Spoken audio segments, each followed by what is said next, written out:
Quand je pose la question à des gens quant à leur histoire avec leur musique, j'ai souvent des retours assez négatifs. Moi, je me suis, dégoûtée parce que, j'avais vraiment des difficultés avec le solfège, je comprenais rien. Moi, c'était, je supportais pas la pression, lors des auditions, lors des examens et pareil, j'ai arrêté. Un autre va me dire, j'avais vraiment des problèmes de rythme. Et puis un autre qui va me dire: «Non, moi, c'était, par rapport au chant, je chantais faux, donc j'arrivais pas à développer, j'avais une très mauvaise oreille, donc ça servait à rien», voilà.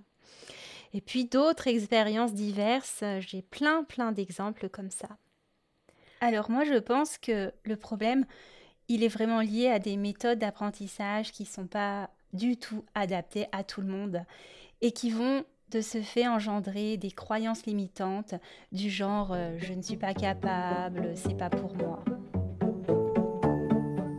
Bonjour et bienvenue dans le podcast Accroche-toi, un rendez-vous hebdomadaire à destination des musiciens débutants ou un peu plus expérimentés. Si tu es à la recherche de motivation, de conseils, d'outils, de ressources pour mieux progresser, pour être plus efficace dans ton apprentissage, pour dépasser tes blocages et ainsi avancer avec confiance et plaisir dans ce monde de la musique, tu es au bon endroit. Je suis Camille Houdard, j'ai moi-même débuté la musique, la clarinette à l'âge adulte et je veux ici te faire profiter de mes plus belles découvertes et expériences qui j'espère pourront t'aider à ton tour et t'inspirer. Je te souhaite une très belle écoute.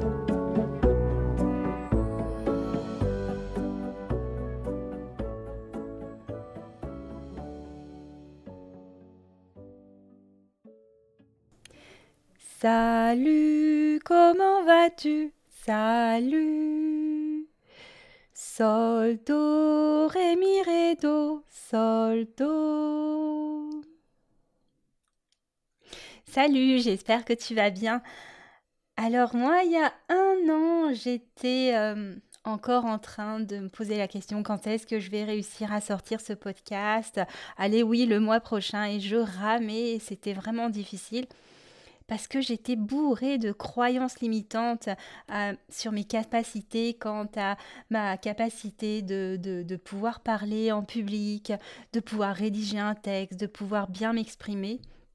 Et puis, eh bien, je me suis entraînée, j'ai testé, j'ai essayé, j'ai trébuché, j'ai eu des doutes, mais j'y suis allée et depuis le mois de novembre, je continue à m'entraîner, je progresse, je piétine, enfin bref, c'est tout un processus. Mais vraiment, ces croyances limitantes, elles sont en train tout petit à petit de s'évaporer et même là, je viens de rejoindre une formation avec Yannick Alain et David Marouani sur la prise de parole en public et qui contribue encore plus à, à faire se dissoudre toutes ces croyances que j'avais il y a un an. Et pourquoi je parle de ça? Parce que quand je parle avec les gens, mais je suis frappée par le nombre de personnes qui vont me raconter leurs expériences négatives, leurs a priori sur la musique. Que la musique c'est dur, que la musique c'est une contrainte, que c'est difficile parce qu'il y a le solfège.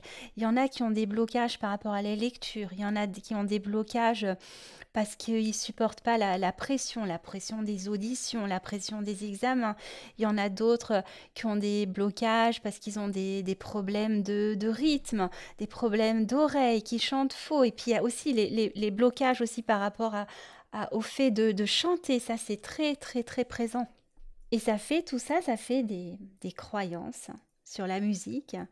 Et les croyances, ça fait que même si on a on rêverait d'être musicien, rêverait de faire la musique, eh bien on n'ose pas, on se croit pas capable, donc on le fait pas.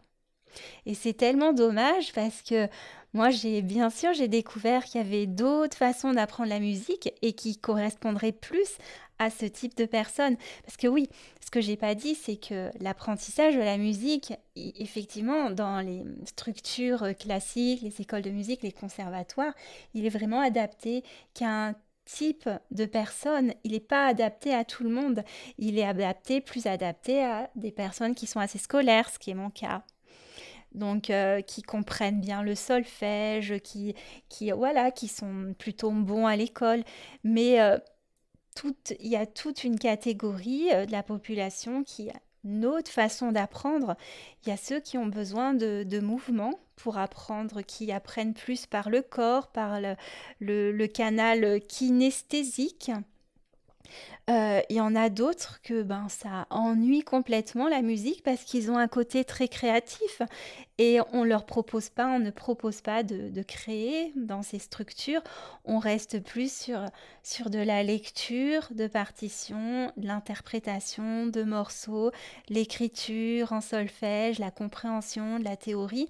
Mais il n'y a pas, la créativité est très peu développée, sauf ponctuellement dans des cours de jazz où on fait un peu d'improvisation.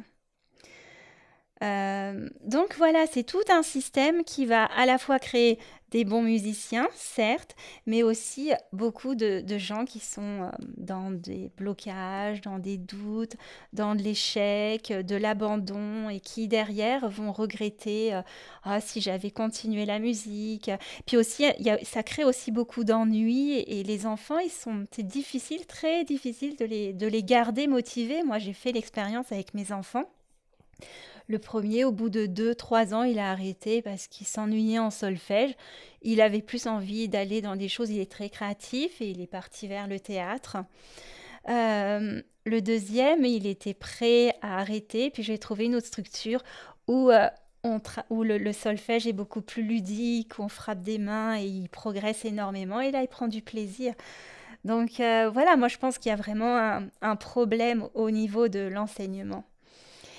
Et où il y a aussi un manque de plaisir. Et c'est pour ça que j'en reviens aux pédagogies dont je parle depuis le début de ce podcast, pédagogie hongroise, Kodály, Au Passo, qui vont complètement à l'encontre de ce système français. Alors en Hongrie, où on apprend la musique de façon beaucoup plus ludique, de façon beaucoup plus naturelle, où la musique est enseignée dès la petite enfance, mais grâce à du chant, à des jeux, et qui est enseignée dans toutes les écoles publiques. Donc, où avant de passer à la lecture, l'écriture, j'en ai parlé souvent, on va d'abord vivre une expérience par le chant, par le mouvement, par le corps. Et c'est la même chose avec la pédagogie Kodály, où c'est ultra ludique. Les ateliers Kodály, ils sont vraiment sympas. On s'amuse, on frappe des mains. Et même si on n'y arrive pas, on peut rester à son niveau et puis en attendant de progresser. Et il n'y a pas il y a pas d'échec dans ces méthodes parce qu'on peut progresser à notre niveau.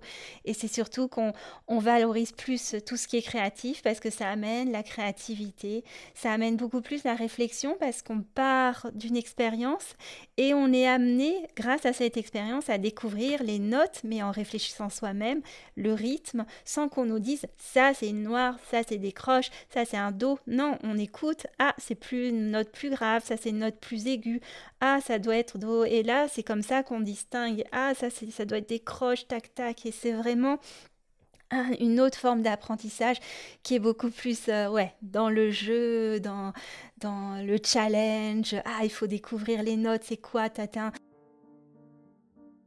Et donc, ce que j'ai envie de dire aujourd'hui, c'est que voilà, si tu as quelconque blocage, difficulté par rapport à la musique, eh bien, le problème, il n'est pas dans le fait que tu aies du talent ou pas de talent, que tu sois capable ou incapable.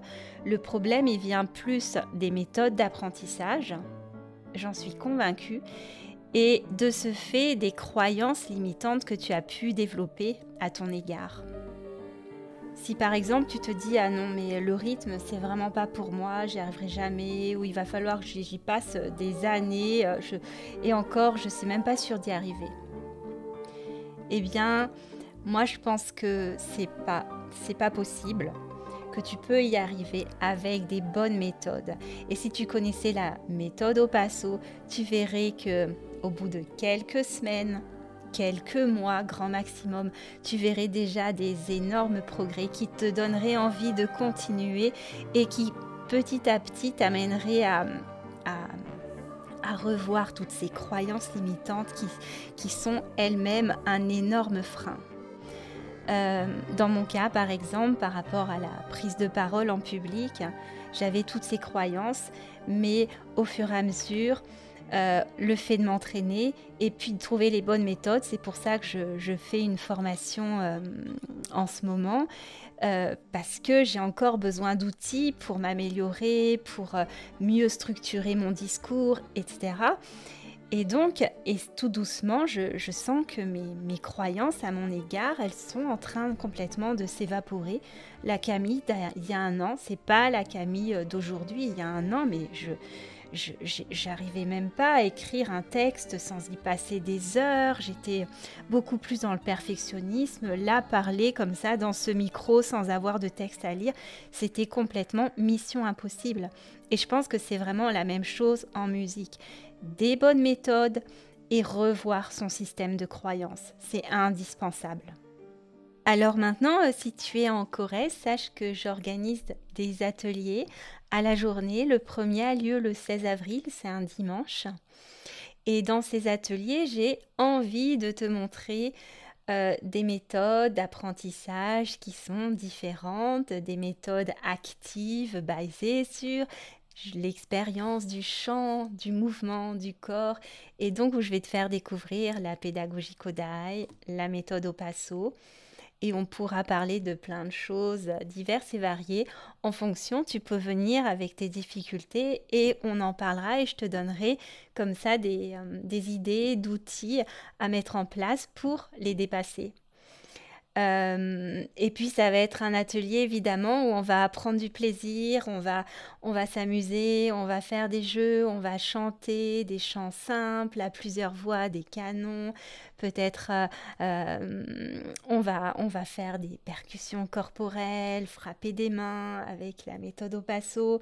On va vraiment faire, c'est vraiment une expérience musicale, mais où en même temps je veux te montrer plein d'outils et te montrer surtout que l'apprentissage de la musique, ça peut être vraiment facile et ça peut être ludique, ça peut être un plaisir et on sera vraiment très très très loin des cours de solfège.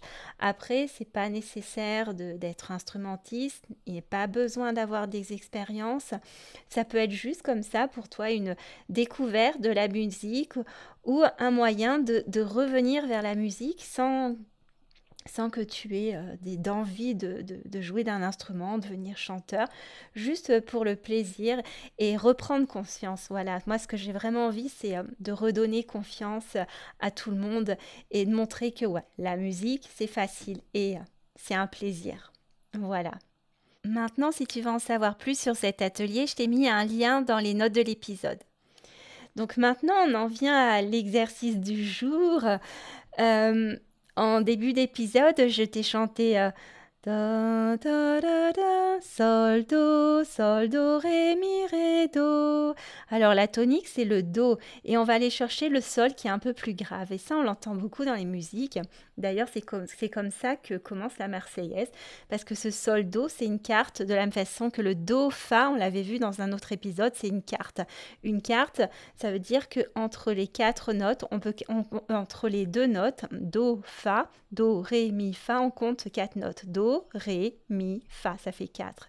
Ou bien, si on part du sol, ça fait sol, do, ré, mi, il y a 4 notes. Donc, ça fait un espace entre ces notes qu'on appelle une carte. Et c'est très très bien de l'entendre parce qu'on le retrouve dans plein de chansons, de musique, dont la Marseillaise. Da da da da, da da da da, sol, do, ré, mi, ré, do, sol, do.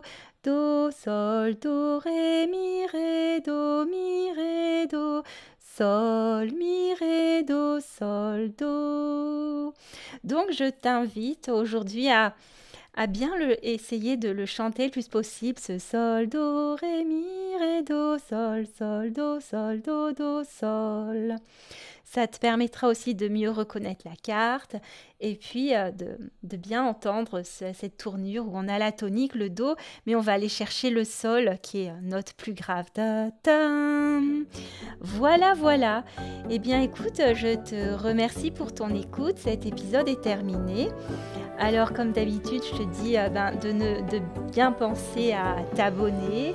Et puis, si tu connais des gens qui pourraient être intéressés, des gens qui sont intéressés par la musique, de près ou de loin, n'hésite pas à leur parler de ce podcast. Et puis, si tu es en Corrèze, eh bien, ça me ferait vraiment plaisir que tu viennes tester pédagogie Kodály, méthode au passo et surtout prendre du plaisir et passer une super journée ensemble. Voilà, je te dis à très bientôt et un grand merci pour ton écoute.